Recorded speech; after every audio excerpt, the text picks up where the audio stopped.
রুমের ভিতরে মিউজিকের শব্দ শুনে বাধ্য হয়ে দরজা ধাক্কা দিতেই দেখি ম্যাডাম ড্রেস চেঞ্জ করছে। আমাকে দেখে ম্যাডাম টেবিলে রাখা গরম চা মুখে ছুঁড়ে মারে। কোনো রকম চোখ বন্ধ করে নেই আর মাথাটা নিচু করে চোখ দুটো বন্ধ অবস্থায় বললাম, ম্যাম ক্ষমা করবেন, ছাড়ের হুকুম ছিল, সবাই অপেক্ষা করছে আপনার জন্য।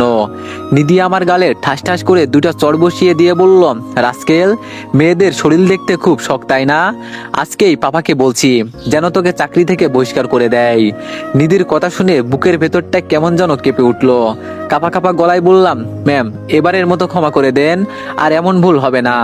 নিধি বলল, মনে রাখিস, এরপর যদি কোনোদিন এমন কিছু করিস তাহলে তোকে জুতা পিটা করব, করে চাকরি থেকে বহিষ্কার করব। কথাটা বলে নিধি চলে গেল। আমি মাথা নিচু করে দাঁড়িয়ে রইলাম। চোখের কোণে অশ্রুকণা ভিড় করেছে, কিন্তু আমরা যে কান্না করতে পারবো না, কান্না করা যে আমাদের মানায় না। গায়ে সৈনিকের খাঁটি পোশাক, হাতে রাইফেল, এ যেন রোবটের মতো অনুভূতিহীন এক মানুষ আমি। বাবার অনেক স্বপ্ন ছিল আমি সেনাবাহিনীতে চাকরি করব। এইচএসসি পরীক্ষা চলাকালীন সময়ে বাবা রোড অ্যাক্সিডেন্টে মারা যায়। মা আর ছোট বোনটার দায়িত্ব আমার উপর এসে পড়ে। এইচএসসি পরীক্ষা দেওয়ার পর টিউশনি করাতাম, সেখানে যা পেতাম তা দিয়ে টানাপোড়ার সংসার। রেজাল্ট বের হলো, আমাদের কলেজের সেরা রেজাল্ট করলাম। তারপর দেখলাম পত্রিকায় সেনাবাহিনীর নিয়োগ বিজ্ঞপ্তির আবেদন দিয়েছে। আবেদন করার টাকা ছিল না। বাসায় যখন মাকে নিয়োগ বিজ্ঞপ্তির কথা বলি, মা তখন অসহায় দৃষ্টিতে তাকিয়েছিল। আমি যখন মুচকে এসে রুম থেকে বের হতে যাব, ঠিক তখনই ক্লাস 5-এ পড়া বোনটা সামনে এসে দাঁড়ায়, হাতে মাটির ব্যাং। কি হচ্ছে বুঝতেছি না। পুচকিটা মাটির ব্যাংকটা হাতে দিয়ে বলল, ভাইয়া তুমি যে টিফিন খেতে টাকা দিতে, আমি খাইনি, এখানে জমিয়েছি, এখানে 500 টাকার মতো হবে, তুমি আবেদনটা করো। আমি কি বলবো ভেবে পাচ্ছি না। আশাকে বুকের সাথে জড়িয়ে নিলাম। আশা আমার ছোট বোন। দেখতে দেখতে সেই কাঙ্ক্ষিত দিনটি এসে গেল। সকালবেলা ফজরের নামাজ শেষ করে আল্লাহর কাছে প্রার্থনা করলাম মা বাবার স্বপ্ন যেন পূরণ করতে পারি। সেনাবাহিনীতে টিকে গেলাম। সন্ধ্যায় যখন মেজর সিনহা আমাকে অ্যাপয়েন্টমেন্ট লেটার দিল, তখন নিজের অজান্তেই চোখ থেকে কয়েক ফোঁটা নোনা জল গড়িয়ে পড়লো। বারবার বাবার মুখটা চোখের সামনে ভেসে উঠছে। আজ বাবা থাকলে কত খুশি হতো। তার স্বপ্ন পূরণ হয়েছে, তার ছেলে সরকারি চাকরি পেয়েছে, কতই না গর্ববোধ করত। মাসখানেক পর সিলেট সেনানিবাসে আমাকে ট্রেনিং এ ডাকা হলো। আমার সাথে ছিল রাফি। দুজনেই বেঙ্গল রেজিমেন্টে যোগদান করি। এজন্য এক অন্যরকম জীবন, সাহসিকতা, নৈতিকতা, পরিশ্রম সব মিলিয়ে গৌরবের এক জীবন, যা শত কষ্টকেও হার মানায়। ট্রেনিং এ 2000 সৈনিকের মাঝে প্রথম হলাম। তৎকালীন সেনাবাহিনীর পরিবারকে নিরাপত্তার জন্য আমাকে মনোনীত করা হলো। এইসব দাঁড়িয়ে ভাবছি, তখনই চোখের সামনে দিয়ে নিধি তার বাবার সাথে ঢাকায় চলে গেল। নিধি সেনাবাহিনীর প্রধানের মেয়ে। ছোটবেলায় মা মারা যায়। সেই দিন থেকে অনেক চঞ্চল টাইপের। তার বাবা তার চঞ্চলতায় কখনো বাধা দেয়নি, যার জন্য মানুষকে মানুষ মনে করে না। সত্যি বলতে বড় লোকেরা এমনই, তাদের কাছে গরিবরা মানুষ না। কার কয়টা বাড়ি কয়টা গাড়ি, এইসব দিয়ে তারা মানুষ মনে করে। 3 দিন পর নিধি ঢাকা থেকে সিলেট ব্যাক করে। আমাকে দেখে তার চোখটা রক্তবর্ণ ধারণ করে। পরের দিন বিকালে দাঁড়িয়ে আছি বাসার সামনে। কে যেন পিছন থেকে ডাক দিল, রাজ এইদিকে আসো। পিছনে তাকিয়ে দেখি নিধি, তার সাথে আরো 2টি মেয়ে। আমি কাছে যেতেই নিধি মেয়ে দুটিকে কি যেন বলল। মেয়ে দুটি নিধির কথা শুনেই হেসে দিল। নিধি বলল, রাজ পুকুরের মাঝখানে পদ্ম ফুলটা দেখছো না, সেটা আমাদের এনে দাও। আমি বললাম, ম্যাম কাপড় তো ভিজা যাবে। নিধি বলল, ইটস মাই অর্ডার, সো নিয়ে আসো যাও, নয়তো বাবাকে বলবো তুমি আমাদের সাথে অসভ্যতামি করেছো, শাস্তি কি হবে জানো তো।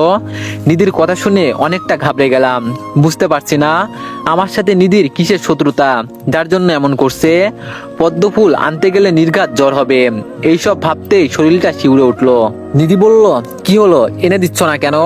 আমি বললাম, জি আনছি, আপনি একটু সময় দেন। আমি পুকুরে ঝাঁপ দিলাম। পাশে অবস্থানরত এক সৈনিক আমার এমন বোকামি দেখে বিস্মিতভাবে তাকালো এইদিকে। আমি পুকুরের মাঝখান থেকে ছাত্রিয়ে কয়েকটা পদ্ম ফুল এনে নিধির হাতে দিলাম।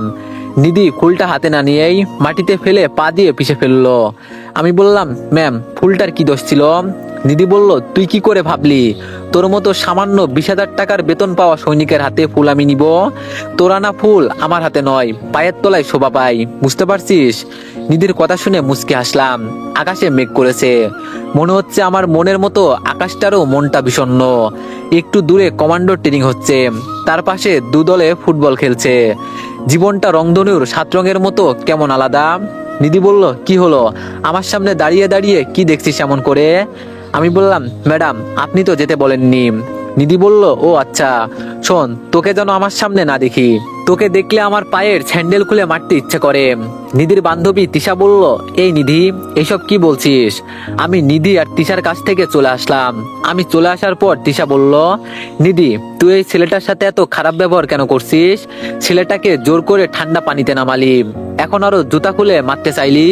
নিধি বলল, আমার বান্ধবী হয়ে তার প্রতি তুই দরদ দেখাচ্ছিস? লজ্জা করে না ওর হয়ে কথা বলতে? তিশা বলল, দোষ, রেগে যাচ্ছিস কেন? আমি ওর হয়ে কেন কথা বলবো? সত্যি বলতে ছেলেটার কোনো দোষ নেই। নিধি বলল, তুই এই লুচ্চাটার প্রেমে পড়লি নাকি? তিশা বলল, প্রেমে কেন পড়বো, যা সত্যি তাই বললাম। তবে ছেলেটাকে দেখলে অজানা এক ভালো লাগা কাজ করে, যা ভাষায় প্রকাশ করতে পারবো না। নিধি বলল, সি, আমার বান্ধবী হয়ে শেষ পর্যন্ত তোর ওই লুচ্চাটাকে ভালো লাগলো? জানিস কত বড় অসভ্য ছোট লোকটা? তিশা বলল, কেন, কি করেছে তোর সাথে?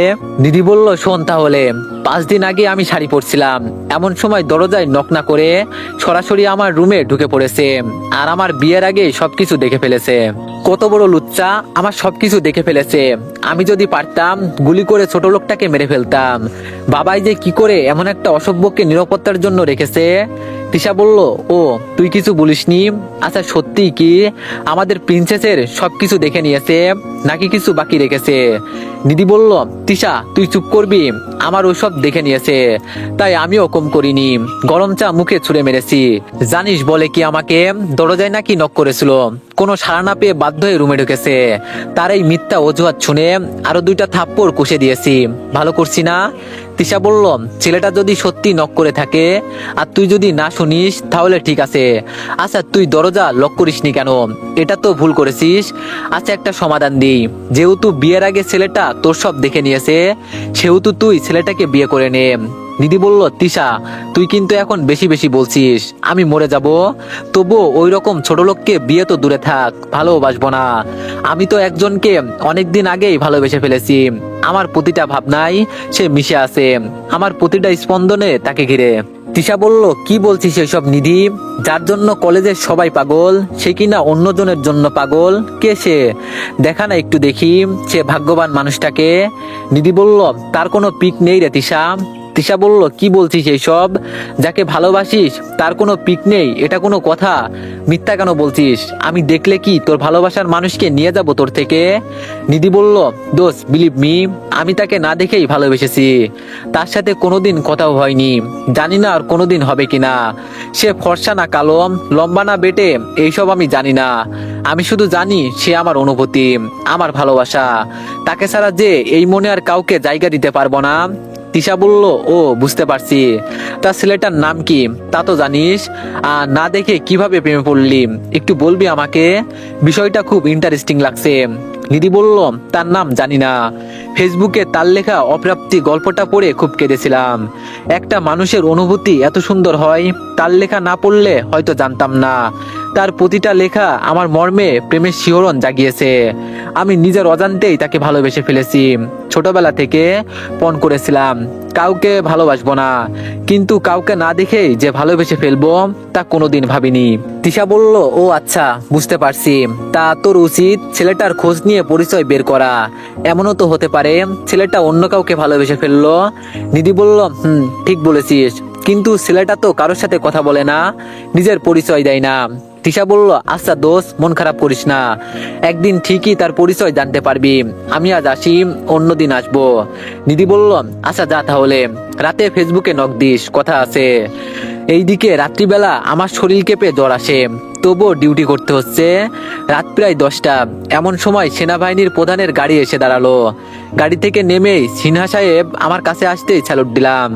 স্যার আমার কাঁধে হাত রেখে বলল, তোমার সম্পর্কে আমি অনেক কিছু শুনেছি, তোমার মতো সৈনিক দেশের ভবিষ্যৎ। সামনে মাসে হেলিকপ্টার থেকে প্যারাশুট থেকে লাফ দেওয়ার প্রতিযোগিতা হবে, তুমি অংশগ্রহণ করো। যদিও তুমি সাধারণ সৈনিক এখন, আমি তবুও তোমার জন্য অংশগ্রহণের সুযোগ করে দিব, পারবে তো? আমি বললাম, জি স্যার পারবো।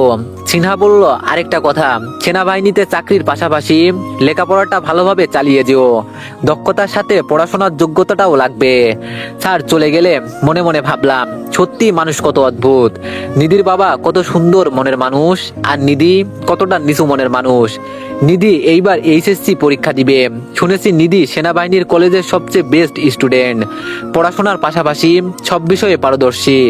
একটা মেয়ে এতটা সুন্দর হতে পারে, দিদিকে না দেখলে হয়তো অজানাই থেকে যেত। যে কেউ প্রথম দেখায় তার প্রেমে পড়ে যাবে। আল্লাহ তাআলা তার চেহারায় এক অদৃশ্য মায়া দিয়েছে, যে মায়ার জাদুতে যে কোনো মহাপুরুষকে বধ করতে পারবে।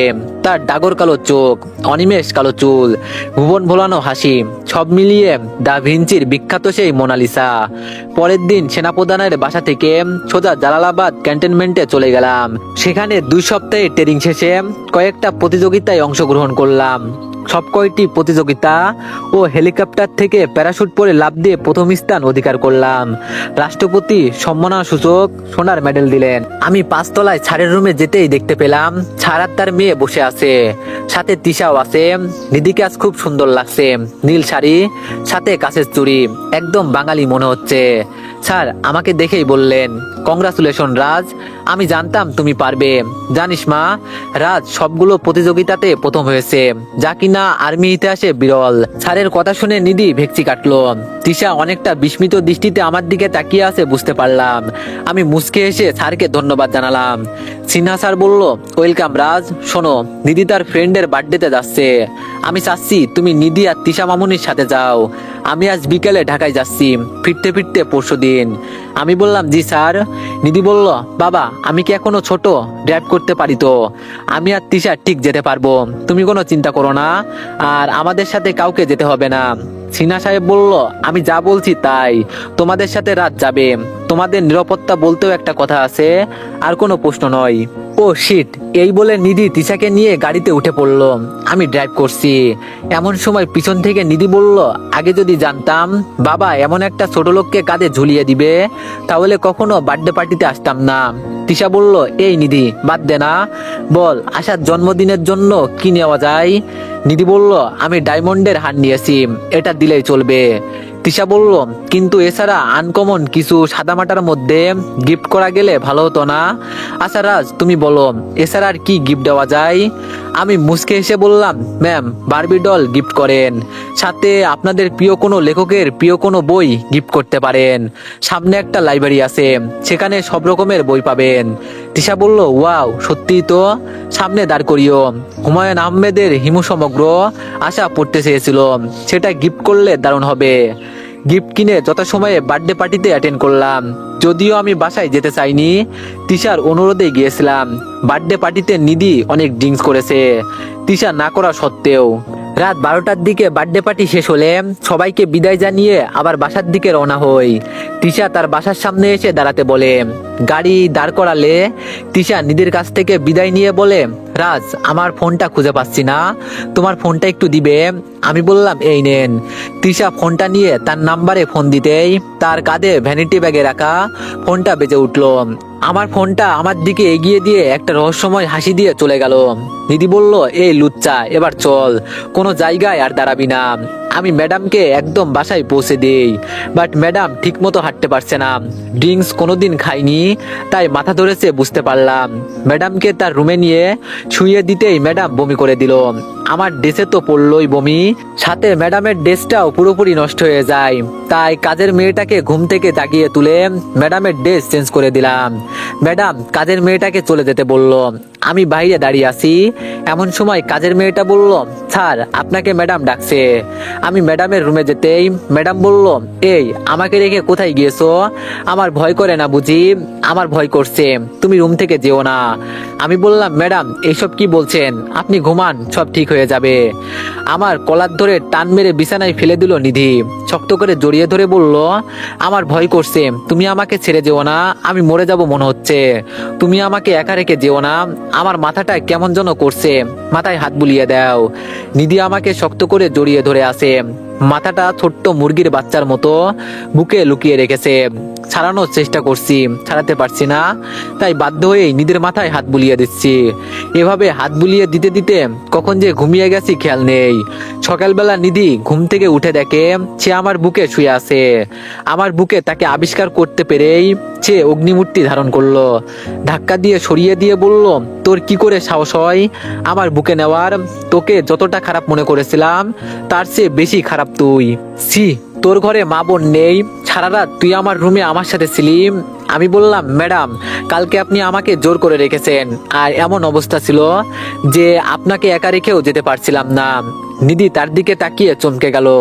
সে যে ড্রেস পরে পার্টিতে গিয়েছিল সে ড্রেস নেই। তার মানে কুর্তাটা তার সাথে